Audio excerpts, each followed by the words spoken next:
Hello friend, स्वागत है आपका अपने चैनल स्टडी ग्रुप में।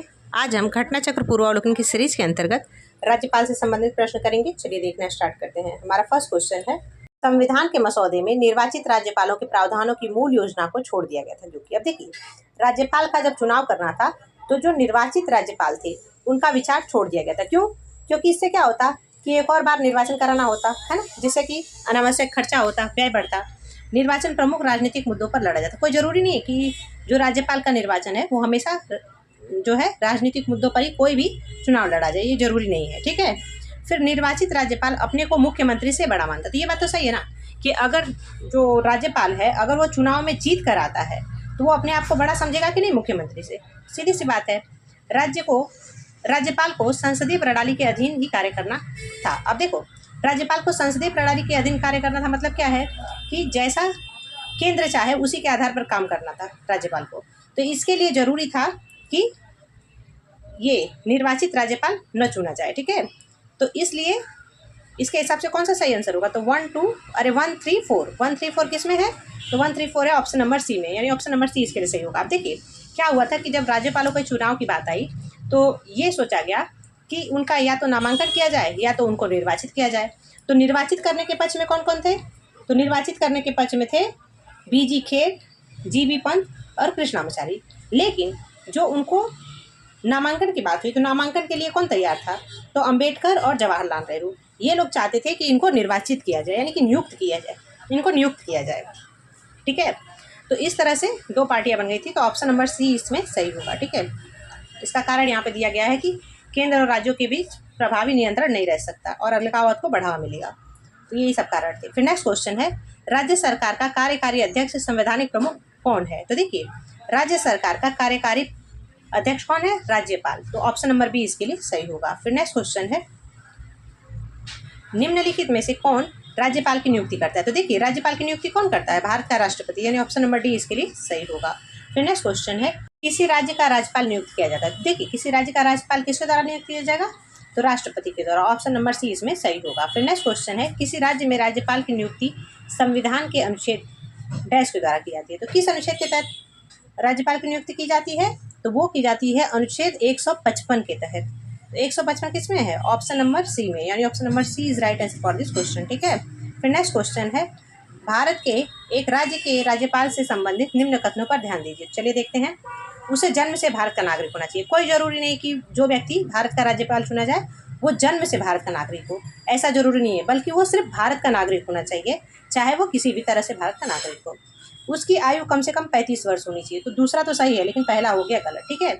उसमें लोकसभा का सदस्य होने की योग्यता होनी चाहिए। तो उसे लोकसभा के सदस्य होने की योग्यता नहीं है। ठीक है। क्योंकि उसकी जो नियुक्ति है वो कौन करता है? तो वो करते हैं हमारे राष्ट्रपति। ठीक है। वह एक से अधिक राज्यों का राज्यपाल हो सकता है। तो ये बात सही है कि जो राज्यपाल है वो एक से अधिक राज्यों का राज्यपाल बन सकता है। तो 2 और 4 इसमें सही है। 2 और 4 किस में है? तो ऑप्शन नंबर डी में, यानी option number D is right answer for this question. ठीक है।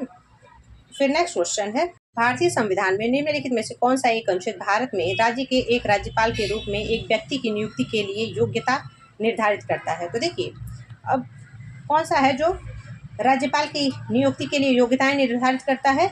तो वो है 157, यानी ऑप्शन नंबर बी इसके लिए सही होगा। फिर नेक्स्ट क्वेश्चन है, निम्न पर विचार कीजिए और नीचे दिए गए कूट का प्रयोग करते हुए सही उत्तर का चयन कीजिए। चलिए देखते हैं। राज्यपाल अपना पद ग्रहण करने से पूर्व शपथ लेगा या प्रतिज्ञान करेगा? तो ये बात तो सही है कि राज्यपाल जो है अपना पद ग्रहण करने से पहले क्या करेंगे? शपथ लेंगे, है ना। शपथ या प्रतिज्ञान का प्रारूप भारतीय संविधान की तीसरी अनुसूची में है क्या? नहीं। कहाँ पर है? तो अनुच्छेद 159 में। ठीक है। तो ये बात तो हो गई गलत। फिर नेक्स्ट है, राज्यपाल उच्च न्यायालय के मुख्य न्यायमूर्ति या उसकी अनुपस्थिति में ज्येष्ठतम न्यायाधीश के समक्ष शपथ या प्रतिज्ञान लेता है। ठीक है। तो ये बात सही है कि राज्यपाल जो है अपना शपथ किससे लेते हैं? तो उच्च न्यायालय के मुख्य न्यायाधीश से। अगर मुख्य न्यायाधीश नहीं है तो वो किससे शपथ लेंगे? तो ज्येष्ठ न्यायाधीश के समक्ष। ठीक है। तो ये बात हो गई सही। फिर नेक्स्ट है, शपथ या प्रतिज्ञान की प्रक्रिया भारतीय संविधान के अनुच्छेद 159 में दी गई। तो ये बात तो सही है ना।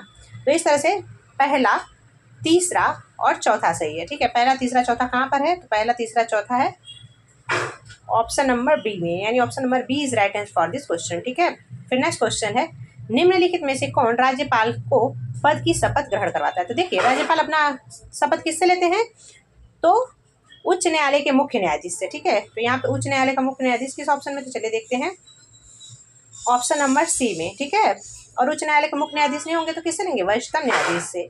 फिर नेक्स्ट क्वेश्चन है, किसी राज्य के गवर्नर के संबंध में निम्नलिखित कथनों पर विचार कीजिए। चलिए देखते हैं, उसे राष्ट्रपति नियुक्त करते हैं, तो ये बात सही है कि राज्यपाल की नियुक्ति कौन करते हैं, तो राष्ट्रपति की इच्छा अनुसार यह पद ग्रहण पर रहते हैं। तो ये बात भी सही है कि जो राज्यपाल हैं वो किसके पश्चात पर्यंत अपना पद धारण करते हैं, तो राष्ट्रपति के। इनके अलावा जो भारत का महान्यायवादी है वो भी जो है राष्ट्रपति के पश्चात पर्यंत अपना पद धारण करता है। उनमें राज्य की कार्यकारी शक्ति निहित है, तो राज्यपाल के अंदर जो है राज्य की कार्यकारी समस्त शक्तियां निहित होती हैं। सामान्यतः वह 5 वर्षों के लिए पद पर रहते हैं, तो ये बात भी सही है। तो सभी के सभी जो तथ्य हैं चारों सही है। ठीक है, तो ऑप्शन नंबर डी जो है इसके लिए सही होगा, सभी चारों। फिर नेक्स्ट क्वेश्चन है, किसी भारतीय राज्य के राज्यपाल से संबंधित निम्नलिखित कथनों में से कौन सा सत्य नहीं है, तो चलिए देखते हैं। वो भारत के राष्ट्रपति द्वारा नियुक्त होता है, तो ये बात तो सही है ना कि राज्यपाल की नियुक्ति कौन करते हैं, राष्ट्रपति। वह एक से अधिक राज्यों के राज्यपाल हो सकता है, तो कोई भी राज्यपाल एक से अधिक राज्यों के, यानी कि मान लीजिए कि कोई अगर उत्तर प्रदेश का है तो मध्य प्रदेश का भी राज्यपाल, यानी कि 2 राज्यों का राज्यपाल बन सकता है। तो ये बात तो सही हो गई। वह 5 वर्षों तक पद पर रहता है, तो राज्यपाल जो है 5 वर्षों तक अपने पद पर रहता है, ये बात भी सही है। फिर नेक्स्ट है, यदि संबंधित राज्य की व्यवस्थापिका उसे पद से हटाए जाने का प्रस्ताव स्वीकार करती है तो पदावधि के पूर्व भी पदमुक्त किया जा सकता है। तो देखिए ऐसा नहीं है, ये राष्ट्रपति के पश्चात पर्यंत अपना पद धारण करता है, और जब उसकी जो पदावधि यानी 5 साल का कार्यकाल है उसको पूरा होने के पहले अगर उसको पदमुक्त करना है तो नए राज्यपाल की नियुक्ति हो जानी चाहिए, यानी कि नया राज्यपाल बनने तक वो अपने पद पर रह सकता है। तो ऑप्शन नंबर डी इसके लिए गलत होगा, यानी option number D is right answer for this question. ठीक है, फिर नेक्स्ट क्वेश्चन है, संविधान के अनुच्छेद 156 में उपबंध है कि राज्यपाल अपने पद ग्रहण करने की तारीख से 5 वर्ष की अवधि तक पद धारण करेगा। इससे निम्नलिखित में से कौन सा निष्कर्ष निकाला जा सकता है, चलिए देखते हैं। किसी राज्यपाल को उसकी पदावधि पूरी होने से पूर्व पद से हटाया नहीं जा सकता। ऐसा है क्या कि राज्यपाल का जो पद है अगर उसका समय जब तक पूरा नहीं होगा, यानी 5 साल पूरा नहीं होगा, तब तक हटाया नहीं जा सकता, ऐसा तो नहीं है ना। क्यों, क्योंकि ये राष्ट्रपति के पश्चात पर्यंत अपना पद धारण करता है, राष्ट्रपति जब चाहे तब इनके पद से पदमुक्त कर सकता है, तो ये बात हो गई गलत। ठीक है, कोई राज्यपाल 5 वर्ष की अवधि के बाद अपने पद पर बना नहीं रह सकता, ये जरूरी नहीं है। क्यों, क्योंकि देखिए जब राज्यपाल का जो समय है वो खत्म होने वाला है तो उससे पहले ही नए राज्यपाल का जब तक चुनाव नहीं होता है तब तक ये अपने पद पर बने रह सकते हैं, तो ये बात हो गई गलत। यानी कि ना तो एक सही है और ना ही 2 सही है, तो दोनों ही नहीं सही है। ठीक है, तो ऑप्शन नंबर डी इसके लिए सही होगा। फिर नेक्स्ट क्वेश्चन है, राज्यपाल किसके प्रति उत्तरदायी होता है, तो देखिए जो राज्यपाल है वो राष्ट्रपति के प्रति उत्तरदायी होते हैं, ऑप्शन नंबर बी इसके सही होगा। निम्नलिखित में से कौन भारत के राष्ट्रपति की इच्छा तक ही पद पर बने रह सकते हैं, तो देखिए राष्ट्रपति की इच्छा तक कौन अपने पद पर बने रह सकते हैं, तो एक तो कि राज्यपाल और दूसरा भारत का महान्यायवादी। ठीक है, फिर नेक्स्ट क्वेश्चन है, निम्नलिखित कथनों में से कौन सा एक सही है, तो चलिए देखते हैं। भारत में एक ही व्यक्ति को एक ही समय में 2 या अधिक राज्यों में राज्यपाल नियुक्त नहीं किया जा सकता है, ऐसा है क्या, नहीं। क्यों, क्योंकि देखिए जो भारत में राज्यपाल का प्रावधान है तो एक ही व्यक्ति 2 या 2 से अधिक राज्यों में एक साथ राज्यपाल बन सकता है, तो ये बात हो गई गलत। फिर आगे के ऑप्शंस देखते हैं। तो नेक्स्ट है, भारत में राज्यों के उच्च न्यायालय के न्यायाधीश राज्य के राज्यपाल द्वारा नियुक्त किए जाते हैं, तो ऐसा है क्या कि उच्च न्यायालय के न्यायाधीश किसके द्वारा, राज्यपाल के द्वारा नियुक्त होते हैं, नहीं। किसके द्वारा नियुक्त होते हैं, राष्ट्रपति के द्वारा, तो ये बात तो हो गई गलत। ठीक है, फिर भारत के संविधान में राज्यपाल को उसके पद से हटाने हेतु कोई भी प्रक्रिया अधिकथित नहीं, तो ये बात है गई सही। ठीक है, तो ऑप्शन नंबर सी जो है इसके लिए सही होगा, क्योंकि जो राज्यपाल है उसको किसके पश्चात पर्यंत बना रहता है, तो राष्ट्रपति के पश्चात पर्यंत वो अपने पद पर बना रहता है, तो ऑप्शन नंबर सी इसमें सही आंसर होगा। फिर नेक्स्ट क्वेश्चन है, जम्मू एवं कश्मीर के राज्यपाल की नियुक्ति कौन करता है, तो देखिए जम्मू और कश्मीर के राज्यपाल की नियुक्ति कौन करता है, तो भारत का राष्ट्रपति, यानी ऑप्शन नंबर डी इसके लिए सही होगा। फिर नेक्स्ट क्वेश्चन है, जम्मू और कश्मीर राज्य के कार्यकारी अध्यक्ष का पदनाम सन 1965 में सदर-ए-रियासत से राज्यपाल में बदल दिया गया था, तो ये किसके द्वारा बदला गया था, तो ये बदला गया था जम्मू कश्मीर की जो संविधान था उसके संविधान संशोधन में 6वें संविधान संशोधन द्वारा। ठीक है, तो जम्मू कश्मीर राज्य के संविधान में 6ठे संविधान संशोधन द्वारा ये बदला गया था, तो ऑप्शन नंबर सी इसमें सही होगा। फिर नेक्स्ट क्वेश्चन है, भारत में संघ राज्यों का प्रशासन होता है, तो देखिए भारत में संघ राज्यों का प्रशासन किसके द्वारा होता है? तो वो होता है राष्ट्रपति के द्वारा, यानी कि ऑप्शन नंबर ए इसके लिए सही होगा। फिर नेक्स्ट क्वेश्चन है, नवसृजित केंद्र शासित देश जम्मू और कश्मीर का प्रथम उपराज्यपाल निम्नलिखित में से कौन था? वो थे गिरीश चंद्र मुर्मू जी, यानी ऑप्शन नंबर बी इसके लिए सही होगा। फिर नेक्स्ट क्वेश्चन है, केंद्र शासित देश लद्दाख का प्रथम लेफ्टिनेंट गवर्नर किसे नियुक्त किया गया था?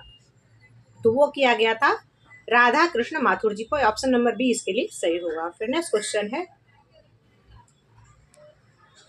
राज्यपाल के वेतन और भत्ते दिए जाते हैं। तो देखिए, जो राज्यपाल के वेतन और भत्ते होते हैं वो राज्य की संचित निधि पर भारित व्यय होते हैं, ठीक है। तो कॉन्सोलिडेटेड फंड ऑफ स्टेट है ना, तो ऑप्शन नंबर ए इसके लिए सही होगा। फिर नेक्स्ट क्वेश्चन है, जब एक ही व्यक्ति 2 या 2 से अधिक राज्यों का राज्यपाल नियुक्त किया जाता है तो उस राज्यपाल को संदेय उपलब्धियां और भत्ते होंगे, तो उसके जो उपलब्धियां और भत्ते होंगे वो कहाँ से होंगे? तो वो उन दोनों राज्यों के बीच दिए ऐसे अनुपात में आवंटित किए जाएगा जैसे राष्ट्रपति आदेश द्वारा आधारित करें, तो ऑप्शन नंबर डी इसके लिए सही होगा। फिर नेक्स्ट क्वेश्चन है, निम्नलिखित में से कौन सी किसी राज्य के राज्यपाल को दी गई विवेकाधीन शक्तियां हैं? चलिए देखते हैं। अब राज्य के राज्यपाल को दी गई विवेकाधीन शक्तियां कौन सी है? तो वो है भारत के राष्ट्रपति को राष्ट्रपति शासन अध्यारोपित करने के लिए रिपोर्ट भेजना। तो ये तो सही बात है। मंत्रियों की नियुक्ति जो है ना, राज्यपाल अपनी मर्जी से नहीं करता बल्कि वह मंत्रिमंडल की सलाह पे करता, तो ये इसकी विवेकाधीन शक्ति नहीं है। राज्य विधानमंडल द्वारा पारित कतिपय विधेयकों को भारत के राष्ट्रपति के विचार के लिए आरक्षित करना, तो ये बात भी राज्यपाल की जो है विवेकाधीन शक्ति है कि वो कोई विधेयक है तो उसको राष्ट्रपति की सहमति के लिए आरक्षित करता है, ठीक है।